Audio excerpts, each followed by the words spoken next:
नमस्कार, आपके साथ मैं हूं गौरव अग्रवाल। यूपी का अगला मुख्यमंत्री कौन बनेगा, इस सस्पेंस से करीब 4 महीने बाद पर्दा उठेगा। लेकिन चुनाव की तारीखें जैसे जैसे नजदीक आ रही हैं, सियासी संग्राम भीषण होता जा रहा है। 2017 में विकास के मुद्दे पर बीजेपी को विराट जीत मिली। 403 में 315 सीट बीजेपी गठबंधन के खाते में गई थी। लेकिन इस बार यूपी में मुद्दा किसान का है, पलायन का है, मुद्दा हिंदुस्तान के बंटवारे के विलेन जिन्ना का भी है। क्या यूपी के मुसलमान इन्हीं मुद्दों पर वोट करेंगे या फिर मुद्दा कुछ और होगा? आखिर 2022 में मुसलमानों को गठबंधन की राजनीति कबूल है या फिर योगी मोदी की जोड़ी पर भरोसा बरकरार रहेगा? इन सवालों का तिलिस्म आज ताला नगरी अलीगढ़ के मुसलमान तोड़ेंगे। जरा देखिए।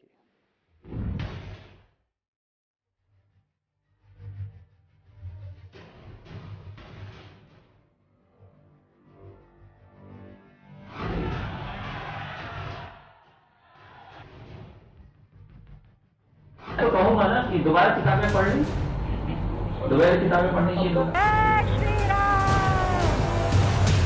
मैं श्री अखिलेश यादव जी को कहा करता हूँ, अखिलेश यादव जी अपना नाम बदल करके श्री अखिलेश अली जिन्ना रखी और अपनी पार्टी को समाजवादी पार्टी की जगह जिन्नावादी पार्टी बना ली।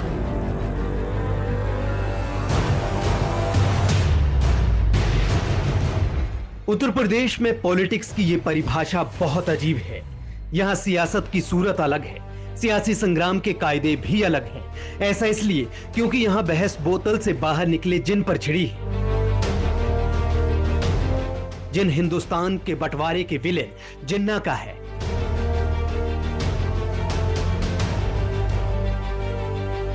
यूपी में बहस पलायन पर भी छिड़ी है।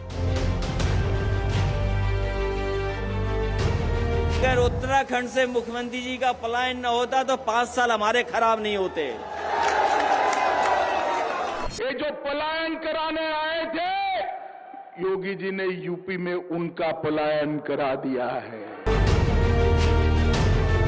यूपी के राजनीतिक दंगल में जब पलायन का दांव है, जब जिन्ना के जिन की सियासी एंट्री हो चुकी है, तब राजनीति के केंद्र में मुसलमान ऑटोमेटिक आ गए हैं। जिनके विकास पर भी सियासत में क्रेडिट लेने की होड़ मची है।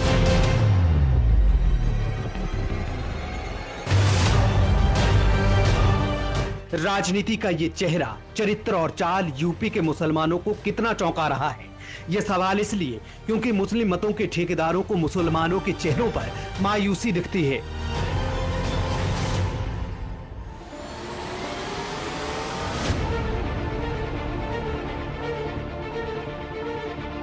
क्या वाकई यूपी के 19% मुसलमान मायूस हैं? आज राजनीति की इसी बेचैनी का, इसी ड्रामे का, इसी इमोशन का ग्राउंड टेस्ट करेंगे। विकास के नक्शे पर मुसलमान कहां ठहरते हैं? मजहबी मुद्दों के ज्वार के बीच मुसलमान की मनोदशा क्या है? 2022 में यूपी के मुसलमान किसके साथ हैं और क्यों हैं? किस वजह से हैं? राजनीति के तर्कश में भरे मजहबी तीर क्या मुसलमानों को कचोटते हैं? आज इन सवालों का मुकम्मल जवाब अलीगढ़ के मुसलमान देंगे। वो चेहरे से ही मेरे दिल की हालत जान जाते हैं, जरूरत ही नहीं पड़ी कभी शिकवा शिकायत की। नमस्कार, मैं हूं श्रीनिवास और इस वक्त इम्फैक्टर के कारवा के साथ मौजूद हूं जनपद अलीगढ़ के कौल विधानसभा क्षेत्र में। सवाल वही कि आखिर यहाँ के मुस्लिम मतदाताओं का क्या है सियासी मिजाज और क्या कहता है यहाँ का मुस्लिम मूड मीटर।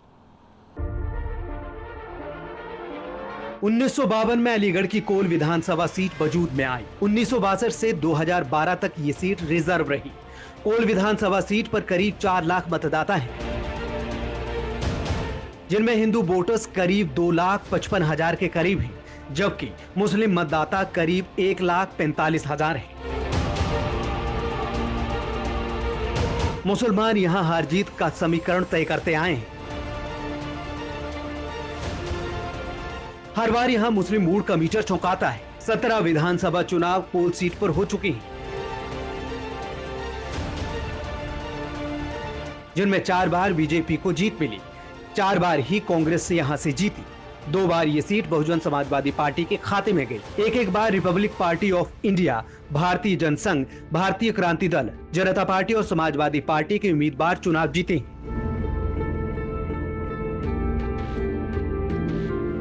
2022 में यूपी की जंग कड़ी मानी जा रही है। ऐसे में कोल के मुस्लिम मोहल्लों में इस बार किसकी हवा है? पहला जवाब जमालपुर में मिला। मुस्लिम मतदाताओं के मन की थाह लेते हुए इस वक्त हम अलीगढ़ जनपद की कोल विधानसभा में हैं और ये जमालपुर इलाका है। अल्पसंख्यक समुदाय के लोग यहाँ पे बड़ी संख्या में हैं। तमाम लोग यहाँ पे मौजूद हैं, उनसे पूछते हैं।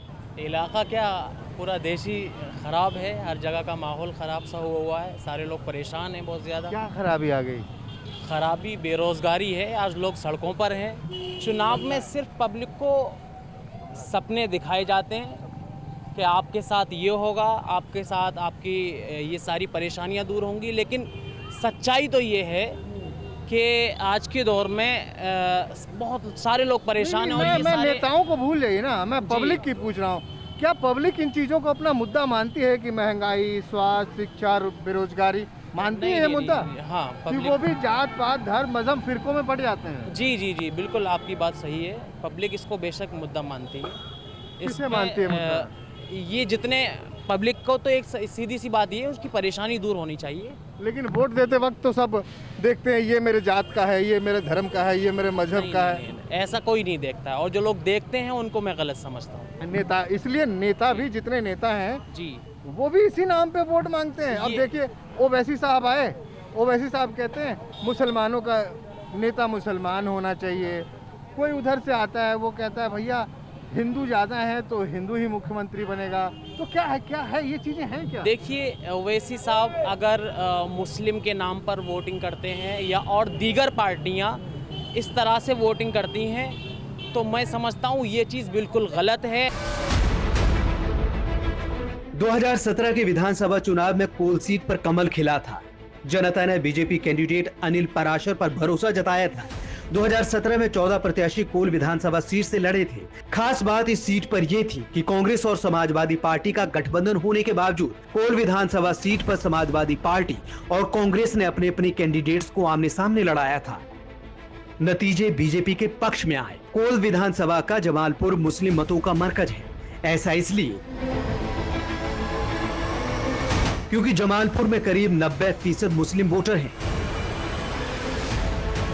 मुस्लिम वोट का ये बड़ा हिस्सा 2022 में किसके खाते में जाएगा, इसका जवाब और भी चौंकाने वाला है। आप सुनते होंगे मोहल्ले में, जमालपुर में तो 90% से ज्यादा मुसलमान ही रहते हैं। चुनावी चर्चा हो रही है कुछ? साइकिल ही आएगी। साइकिल ही आएगी? हाँ क्या भैया? साइकिल पतंग काहे ना उड़ेगी? पतंग तो अरे हवा में उड़ेगी और काय में उड़ेगी। पतंग हवा में उड़ेगी? किसकी है पतंग मालूम है? ओवैसी। अरे यार निशान जानते हैं यार ये। हाँ, और ये कमल छाप वाले कैसे? कुछ नहीं जाएगा, साइकिल ही जाएगी। योगी जी सब फेल है। जिन्ना साहब कब बाहर आ रहे हैं? देखिए जिन्ना आ गया, जिन्ना साहब के लिए, क्योंकि चुनाव आता है, चुनाव हमेशा इनका मुद्दा रहता है। अभी अब्बा जान एक मुद्दा उठ कर आ गया, अब कहाँ से कितने मुद्दे उठ के आते रहते हैं। अगर अब्बा जान के राशन वाली बात कर रहे थे, तो अब मैं पूछना चाहूँगा, लॉकडाउन में इतने लोग परेशान थे, लॉकडाउन में कहाँ, अगर आज एक लोगों को अगर घर पर राशन पहुँच गया होता तो आज वो लोग इतने परेशान हाल में न घूम रहे होते। तो मुलायम सिंह यादव भी मौलाना बन जाते हैं। ओवैसी साहब भी कहते हैं कि भैया मुसलमान का नेता तो मुसलमान ही होगा। ऐसा संविधान में नहीं लिखा है। ओवैसी साहब वो लंदन से पढ़ के आए हैं ना, वो कहते हैं मुसलमान का नेता मुसलमान ही होगा। अब्बा जान जो अब कल ट्रेंड चलाया गया है, क्या चीज़ है, आखिर कहना क्या चाह रहे हैं अब्बा जान, किस बात पर कह रहे हैं? हम तो ये पूछना चाह रहे हैं, किसको कहना चाह रहे हैं? डरते क्यों हैं? खुलकर कहिए ना, आखिरकार किसको कह रहे हैं? तो ये तो अब्बा जान वाले के बारे में कह दिया, यही तो दूसरे भी कहते हैं ना, जो दूसरे वाले हैं। कौन कहते हैं? मैं समाजवादियों की ही बात कर लेता हूँ। अब वो मुल्ला मुलायम बन जाते हैं। ओवैसी साहब सीधे सीधे वो सिर्फ मजहब की ही बात करते हैं, तो जोड़ तोड़ तो सब कुछ। अगर मैं अभी बात कहूँ, सिंपल सी बात कहूँ, 2012 में जब समाजवादी की सरकार बनी थी, तो लैपटॉप जब दिया गया था, जाति और धर्म देख कर नहीं दिया गया था, एक हर वर्ग के लोगों को वहाँ लैपटॉप बांटा गया था। तो ये भी कह रहे हैं कि हम अनाज जात धर्म देख के नहीं दे रहे, हम आवाज जात धर्म देखकर नहीं दे रहे हैं। तो जात धर्म देख के नहीं कह रहे तो कहीं से मुद्दा कहाँ से उठ कर आ जाता है? तो ये आप बताइए मुद्दे क्या होंगे, किस मुद्दे पे आपके इलाके के लोग या आप वोट देंगे? यहाँ मुद्दे पर जो लोग वोट देंगे, जहाँ इन लोगों को रोजगार बढ़ना चाहिए। आज रोजगार इनका जीरो लेवल पे आ चुका है, रोजगार से परेशान है लोग। हम तो चाहते हैं, हम पूछना चाहते हैं आज नई सरकार किसकी आनी चाहिए आपके हिसाब से? नई सरकार देखिए सबकी राय है, मैं तो क्या कहूँगा पूरी जनता की राय है कि साइकिल साइकिल को हर कोई पुकार रहा है। उत्तर प्रदेश के पूर्व मुख्यमंत्री कल्याण सिंह की राजनीतिक कर्मभूमि भी अलीगढ़ ही रही। यहाँ मुसलमानों के साथ ब्राह्मण, ठाकुर, लोधी और जाट वोटरों का दबदबा है। 2017 में जाट मुसलमानों ने बीजेपी पर भरोसा जताया था। तब अलीगढ़ विधानसभा की सभी 7 सीट पर बीजेपी को विराट जीत मिली थी। ऐसे में कोल विधानसभा के मुसलमान किस पाले में जाएंगे और क्यों जाएंगे? मुद्दा मजहब होगा या विकास? अब ये जानने की बारी थी। उनमें आपको भी कुछ मिला था क्या अनाज? लॉकडाउन में अनाज क्या था? लॉकडाउन में गए थे हम प्याज आलू लेने, रास्ते में वो पुलिस वाले थे, उन्होंने डंडे मार के वापस भेज दिया घर में। हम घर पे आ गए भाई। ये हिंदू मुसलमान नहीं देगा तो कौन देगा? वो ऊपर वाला देगा। आदमी इंसान मेहनत कर रहा है, लेकिन इंसान मेहनत के लिए मेहनत नहीं करने दे रहे। अलीगढ़ से ही प्रधानमंत्री नरेंद्र मोदी ने यूपी चुनाव का बिगुल फूंका था। बीजेपी की नजर पश्चिम यूपी की 100 सीटों पर है, जहां विकास मंत्र से बीजेपी जाति और मजहब का तिलिस्म तोड़ना चाहती है। बीजेपी की विकास थ्योरी 2014 लोकसभा चुनाव में मुसलमानों ने कबूल की थी। 2014 लोकसभा चुनाव में पश्चिम यूपी की कुल 27 सीट में से 24 सीट बीजेपी ने जीती थी। 2017 विधानसभा चुनाव में 403 सीट में से बीजेपी गठबंधन ने 315 सीट जीती। लेकिन क्या 2022 में भी बीजेपी 2017 जैसा करिश्मा कर पाएगी? आपका नारा क्या रहेगा? अब्बा जान आ गए। हमारा किसान ओवैसी हमारा जो नारा है पार्टी का, अगर किसान खुशहाल रहेगा तो देश खुशहाल रहेगा, अगर नौजवान खुशहाल रहेगा तो देश खुशहाल रहेगा, यही हमारा नारा है। तो वोट देते वक्त क्या मुद्दा बनाते हैं आप लोग? यही रहेंगे ना? विकास, हमारा सिर्फ विकास मुद्दा है, रोजगार मुद्दा है, किसानों की बदहाली का मुद्दा है, यही हमारे मुद्दे हैं। कहीं ऐसा तो नहीं होगा कि 4 सीटें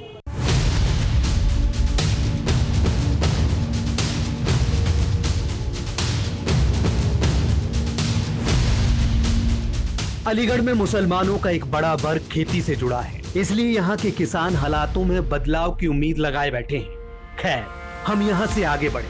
पड़ताल में बहुत कुछ समझ में आने लगा था। अलीगढ़ के जितने भी मुस्लिम मोहल्लों में अभी तक हम गए, वहाँ मुद्दों का ज्वार मिला। मुद्दे अलग अलग थे, जिन पर मुसलमानों की राय भी अलग अलग थी। ऐसे में सवाल ये कि क्या अलीगढ़िया मुसलमान अब की बार क्या यूपी चुनाव में कोई बड़ा खेला करने वाला है?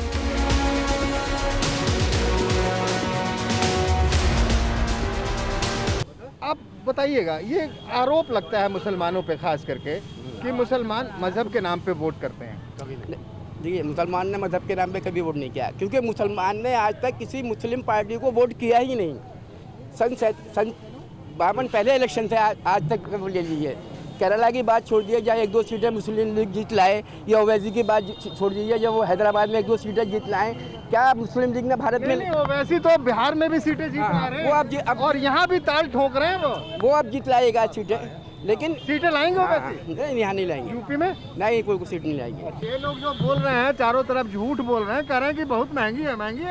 महंगी है सब्जी, और तेजाई बढ़ती जा रही है। अच्छा, कौन सी सब्जी महंगी है भैया? हर सौदा महंगा है। हर सौदा महंगा हाँ, तेल ले लो, चीनी ले लो, आटा ले लो, सब चीज़ महंगा है। तो तुम भैया तुम सब्जी बेचने क्यों आ गए? पढ़े लिखे हो? हाँ, मैं ITI करा हूँ। ITI करे हो और सब्जी बेच रहे हो? अब बेरोजगारी इतनी बढ़ गई है। अब इस वक्त भी हम कोल विधानसभा के जमालपुर नाला, जिस इलाके को कहते हैं जमालपुर नाला, वहाँ पे हैं कुछ लोग बैठे हैं। भैया कुर्सी दो यार, कुर्सी की तो लड़ाई है। हाँ, मेरे आने से पहले ही देखो भैया चिपक गए, है ना कुर्सी की लड़ाई? जी बिल्कुल, कुर्सी की लड़ाई है। नाम बता दीजिए आप। मेरा नाम मोहम्मद इरफान है। इरफान साहब, ये फलों की दुकान आपकी है? जी साहब। सेहत बना रहे हैं लोगों के? सेहत लोगों की बना रहे हैं आप। वैसे भी आज लेकिन लोग अपनी शहद बनाना नहीं चाह रहे, क्योंकि पैसा ही नहीं है पब्लिक के पास। पैसे ही नहीं है, तो फिर दुकानदारी कैसे चल रही है? बहुत नुकसान हो रहे हैं। अच्छा, अभी आपने देखा, मैं उठा नहीं, पीछे से भाई साहब कुर्सी पे बैठ गए। ऐसे ही राजनीति यही चल रहा है भाई, हाँ? यही चल रहा है। मैं तुम्हारी पीठ पे खंजर घोंप के अब कुर्सी हटाना ही चाहता हूँ। आप भी? मैं नहीं भाई, मैं तो पहले से बैठा हुआ था। मैं तो डर गया। मैं तो ये जो पीछे बैठे हुए हैं, अच्छा। ये पीछे पड़े हैं, इन पर कोई भरोसा नहीं है कौन किसके पीठ में खंजर घोंप दे। अच्छा ये बताइए इरफान भाई, जैसे ही चुनाव आता है ना, किसी पार्टी का नेता हो, सबकी नज़र सबसे पहले मुसलमान वोटर पे ही चला जाता है। उत्तर प्रदेश में भी यही हाल है। अब हैदराबाद से ओवैसी भाई साहब आ गए, समाजवादी तो कहते ही मैं ही मसीहा हूँ। जी जी। अब अलीगढ़ मोदी साहब आए थे, वो कह रहे थे कि बचपन में मेरे यहाँ एक अलीगढ़ वाले मुस्लिम चाचा भी आते थे। जी जी। तो सब तो मुसलमान कर रहे हैं, लेकिन मुसलमान क्या सोच रहे हैं, उन्हें क्या लग रहा है? मुसलमान असल में ये जान चुका है कि हर पार्टी मुसलमान का सिर्फ इस्तेमाल करना जानती है। 2017 में अलीगढ़ जिले की कोल विधानसभा सीट में भले ही भगवा लहराया हो, लेकिन जमालपुर से आई रिपोर्ट चौंका रही है। यहाँ के भाईजान बदलाव का सिग्नल दे रहे हैं। जमालपुर में महंगाई बड़ा मुद्दा है। उधर अलीगढ़ में भगवा सेना का विजय रथ रोकने के लिए भड़काऊ भाईजान असदुद्दीन ओवैसी भी चुनावी मैदान में है। ओवैसी को यूपी में इस बार अपनी पतंग उड़ती दिख रही है, लेकिन क्या अलीगढ़ के मुसलमान ओवैसी की सियासी पतंग की डोर पकड़ने को रेडी हैं? इस बार किसकी चुनावी चाय अच्छी लग रही है आप लोगों को? हमें तो अखिलेश की लग रही है। अखिलेश की? अरे अभी यहाँ कह रहे थे माहौल तो इधर ओवैसी साहब का है। हाँ? हम लोग यहाँ कहते ना, वैसे काम तारपुर है हमारा तो। अरे तो कोई बात नहीं, तो अलीगढ़ के ही है ना। जिला अलीगढ़, गांव तारपुर है, तहसील में जिला आपको अलीगढ़। अखिलेश क्यों अच्छे लग रहे हैं जी? बढ़िया काम करता है वो। कौन सा?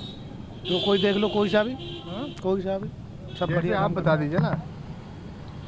जैसे 100 नंबर है, लैपटॉप मारते हैं, बच्चों को नौकरी देते हैं, जैसे लड़कियों को पैसे मिलते हैं शादी पे, ये सभी काम करता है, बढ़िया काम। लेकिन योगी जी भी कह रहे हैं मैं भी बहुत काम कर रहा हूँ, सबको मुफ्त अनाज दे रहा हूँ, घर दे रहा हूँ, शौचालय के लिए पैसे दे रहा हूँ। अब सिलेंडर दिए फ्री में, 900 रुपये का आ रहा है। कनेक्शन कराए, बिल आ रहा है 500 रुपये, 1000 रुपये। हाँ, क्या फ़ायदा है? 100 रुपये देता है, 1000 रुपये ले लेता है। 100 रुपये देते हैं, 1000 रुपये ले लेते हैं, और क्या। जी जिन्ना ने यूपी की सियासत में कोहराम मचा रखा है। अलीगढ़ हमेशा से उसी जिन्ना को लेकर बदनामी झेलता आया है। अलीगढ़ मुस्लिम यूनिवर्सिटी की दीवारों पर चस्पा जिन्ना की तस्वीरें कई बार सियासी संग्राम करा चुकी हैं। ऐसे में जब जिन्ना का जिन्न सियासत के साथ पूरी यूपी में नाच रहा है, तो क्या अलीगढ़ के मुसलमान जिन्ना के नाम पर वोट करेंगे? यह मुद्दा विकास का होगा। ओवैसी साहब यहाँ पे इलेक्शन लड़ेंगे और इंशाअल्लाह इस बार गठबंधन की सरकार बनेगी उत्तर प्रदेश के अंदर। तमाम शिकायतें भी बहुत आई, लेकिन मैं क्या करूं, अब एपिसोड को यही विराम देना होगा। और जाते जाते बस सिर्फ इतना ही कहूँगा कि वो वक्त भी मेरी तारीफ में ही खर्च हुए जो वक्त हमने निकाला था शिकायत के लिए।